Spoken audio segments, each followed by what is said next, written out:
Welcome, Brick Maniacs, to World War Brick 2025. I'm George Hicks, and this is Robert Rodriguez. And last year you brought a Roman fort. Yes. And what do you got for us this year? Well, this year I brought another Roman fortress. This one is Babylon Fortress, and it is now what is Cairo, Egypt. Ah, yeah. Okay. It does. The fortress doesn't exist anymore except for one turret.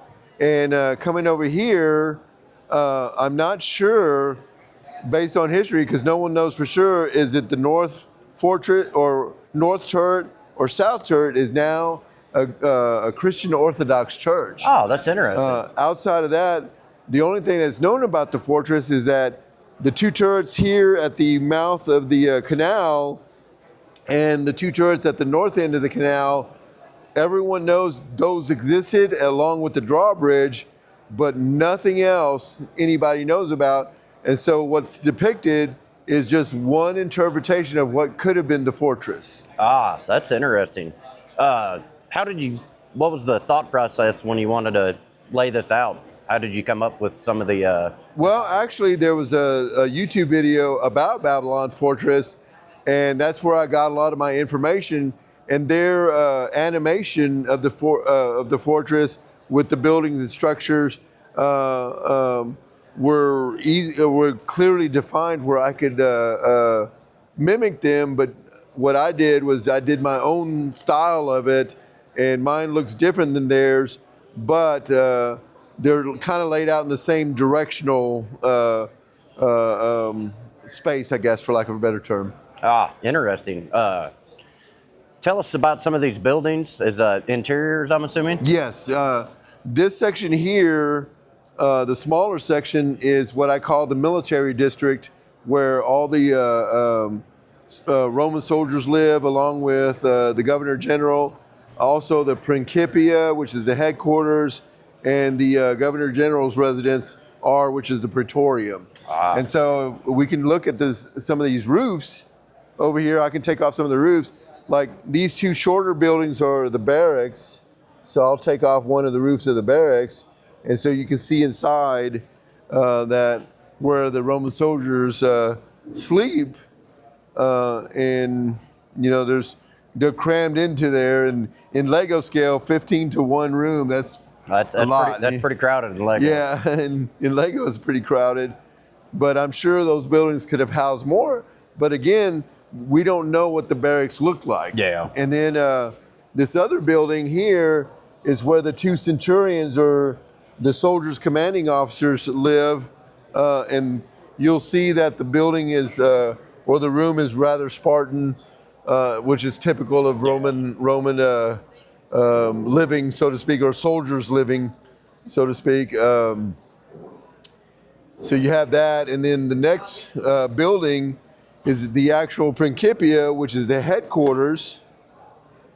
And I'll take the roof off of that, and you can see the governor general is in there, but awaiting his all the military leadership, so that way they can have a meeting. A little more lavish accommodations there. Absolutely, and that's not even where he sleeps or anything. That's just the meeting room. Yeah.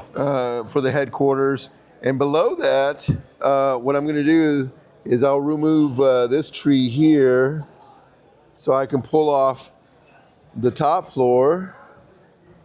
And you can see on the bottom floor is the reception area. And in the reception area, there's an Easter egg, and that's the Roman numerals for Legion 173, which is my Roman Legion. And it's also a tribute to my dad's military unit, the 173rd Airborne Brigade. That's a great touch.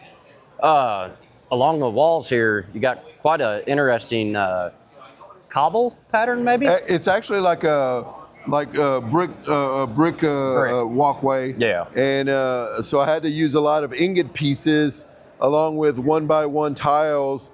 And as you can see, it's not all the same color. I incorporated light gray and dark gray into the flooring, the floor walkways and such. And then, but on the roadways, you can see that I mixed in sand blue with that. But it's the same style of brickwork, so to speak. It's a nice technique. Really makes the model pop out.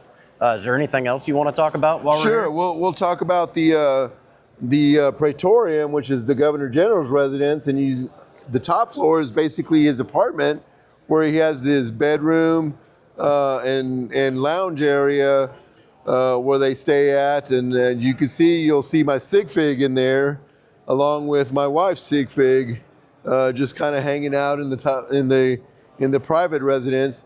But in the lower floor, it does get interesting. I have like a little Egyptian museum. Yeah. Romans were fascinated with Egyptian history and architecture. Oh, wow. And all that kind of stuff. So on this side, you'll see hieroglyphics and such, printing and all that kind of stuff. So, yeah. In Rome, they had tall buildings that were apartments and stuff like that. So I knew that wasn't necessarily out of the ordinary to have apartments in small spaces. And also I did it because, as we know, with doing stuff in Lego, especially big forts and stuff like that, you don't have a lot of space. Yeah, definitely so. You come up with new ideas, and although there's no furnishings in the apartment, here you can see is just a basic square where they would have like their bedding and maybe pots and stuff like that for cooking or maybe doing their business, who knows.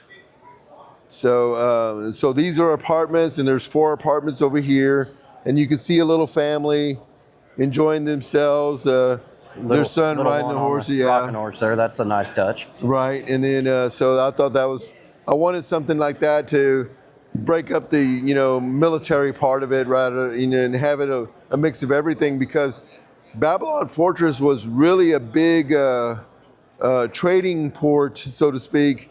Because it basically bridged the Roman Empire to the Far East, like India and all that kind of stuff. So it was a major trading place. And then the next building is the Roman temple to Mars, to the god of war Mars. And so I went ahead and did that. I like the chariot build. Yeah, so and although we know in Roman history that they painted their statues, and today they're all bleached, so that's why they're white now, the marble statues. But they painted them to make them look human and such. But that's the creative liberty that I have in that situation.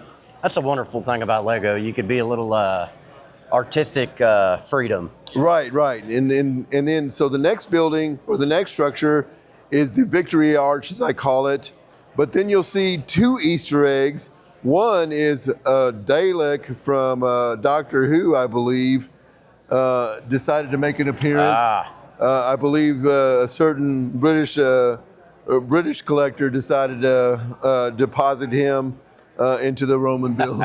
So, and then the other thing is, as with all my mocks, I also do another Easter egg to my dad's military unit by putting the Roman numerals on the walkway in front of the god of war. Another nice touch. So that's what I try to do with that kind of stuff. So go ahead and tell us a little bit about this drawbridge here. It's a pretty neat construction you've got going on. Thank you. The drawbridge, I wanted to make it to where it looks like a wooden drawbridge, and with the brown and stuff like that. No one knows what the drawbridge actually looked like. And so I just came up with an idea that it had to be made of wood. And so we went from there, and then it does work. So I need to push it down a little bit because it seems to stick, but it does work where you can draw it up and lower it down like that, and then draw it back up by twisting it like a pencil. That's a nice touch. Or spinning it like a pencil, and so that's how it works.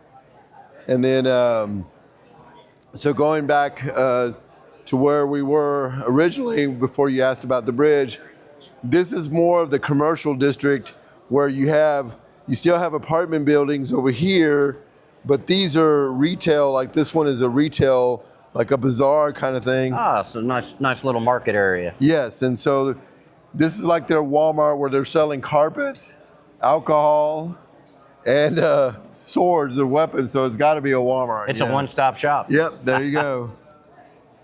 And then the next building is actually where the stables are and the blacksmith shop, which is right there. I love a good blacksmith shop. And so- Everybody's got to get repairs made to weaponry, right, all and the equipment and such. pots and pans. And although I would love to take the trees down and look at the other building, unfortunately, I don't want to risk that part of it, but it's also a retail space as well. Nope, that's totally understandable. And then no one knows which gate, and there are 5 gates here, which one was the main gate. Yeah. So I treated them all the same way. And so there's 5 entrances, 2 for the military district and 3 for the civilian district or the commercial district.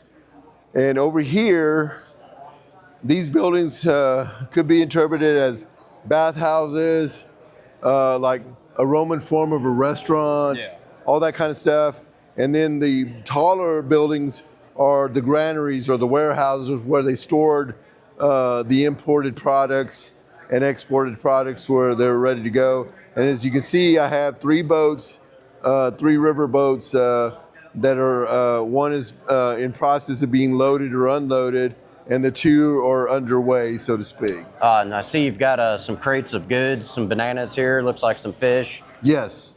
Carrots. And then the white ones are cotton. Cotton. Because Egypt, even back in ancient times, the Egyptians were growing cotton as well. And then in the military district, you can see a lot of chariots and soldiers on duty and off duty. And then you can see the Praetorian Guard.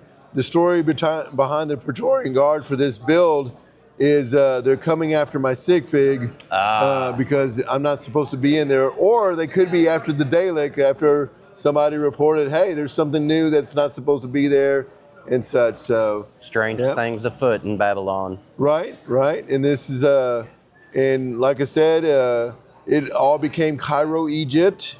And no telling if there's any artifacts that are buried under the city itself that was from the fortress. Awesome. Well, Robert, pleasure speaking with you again this year. No worries. Thank you a lot. Always happy to see you here at World War Brick. Yeah, I love being here, and it's one of my favorite events, and I'm glad to be back, and I'm glad to bring something that people may like and enjoy and ask questions about. So I appreciate that. All right. Well, that's all for now, Brick Maniacs. Thanks for tuning in. Thanks a lot, guys.